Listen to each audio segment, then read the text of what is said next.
All right, so I just got this hub out. I've been working on it for an hour with a 12-pound sledgehammer and this awesome hub buster tool. This has been a complete pain in the butt. The first time I went to take it out, it was even with that hub buster tool, I tried to use a 3-pound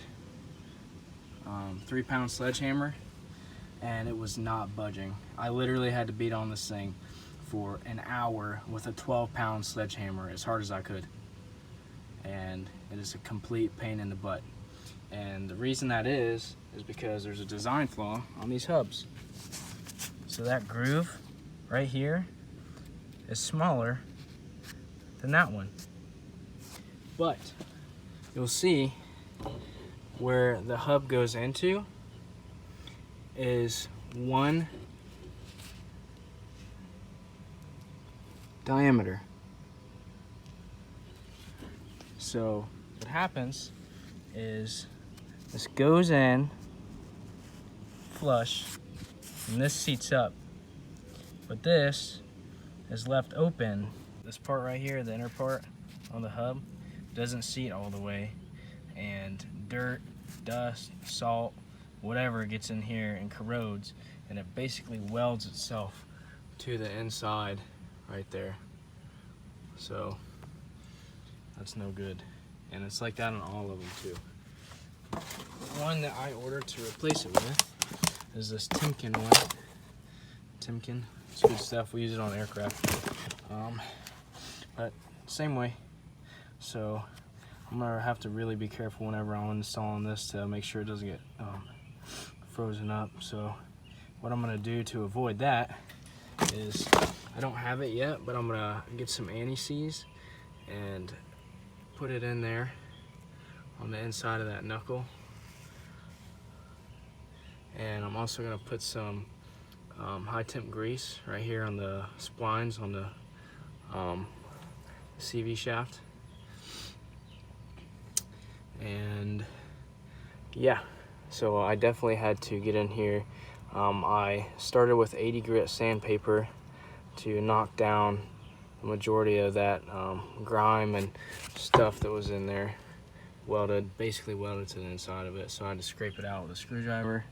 There's a lot of videos out here showing you the first few steps on how to replace your hub on your 2014 Explorer. So it was like 2012 to 2015 or 2016, something like that. I'm not sure of the years, but what these videos don't tell you is that this can be a real pain in the butt.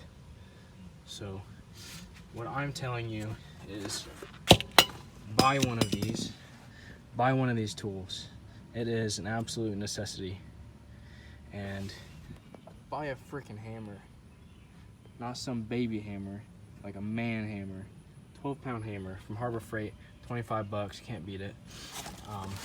One thing I will say about this hub removal tool that I got is these are the nuts that came with it, and basically thread these on to secure it to the hub, but they are really crappy. They're soft, malleable, not good. So before you even start that, I would go to your local hardware store like Ace or Fastenal or something and get some grade 10 or grade 8 bolts, or not bolts, nuts that have a flange on it like that. Either that or just get a big washer, something like that, and then put it behind your grade 8 or grade 10 nut. But yeah, this has been a complete nightmare. And doing what I was doing, I broke the damn tie rod. So there's another freaking part I have to buy, and it's probably gonna be a nightmare to get out because I don't know if there's a nut on the other side, but the bolt for that is right there, and I don't see anything that comes out the other side. So hopefully there's a nut or a clip or something that has a nut on the back of it, and I don't have to get in there and do it. But this, I gotta replace this whole thing. Pretty sure it comes with the bushing and everything, so I gotta figure out how much that is, and then I'll be back at it. But just want to let you guys know the way that this is going to go. Don't expect it to go easy, because it won't. And something else that helps out a lot, PB Blaster. Once you start to separate the hub from the knuckle, spray PB down in here, in between here, and that helps out a lot. So I'll be back.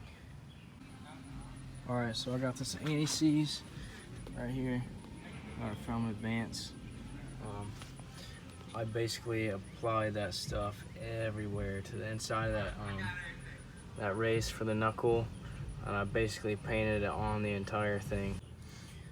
Alright, I went ahead and put the backing plate back on, and to get this hub to go in here and start a bit, I put the axle nut back on, and after I lined up the splines, and then I tightened it down a bit to pull it in to kind of minimize that gap right there, and should be pretty easy to get in here. I'm already putting these bolts in. I forgot to mention bolt sizes. This axle nut right there is a 32 millimeter right here, and then the hub bolts are an 18 millimeter. Make sure you get those good and snugged up. Alright, so a little bit more about the part that I broke. I thought it was a tie rod. Looks like a tie rod, similar anyways. It's adjustable like one. But I was doing some research. I get all my parts off of Rock Auto because they're super cheap and it's really fast shipping. I'm not endorsed by them or anything whatsoever, but I just love all their stuff.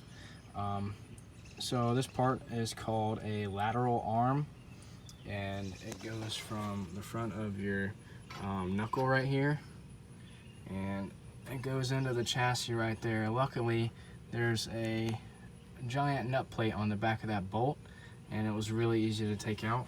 I just had an 18 millimeter and then 2 extensions, and then I went right through here, right next to the exhaust, and then right in that hole to get that bolt out. You can see it right there.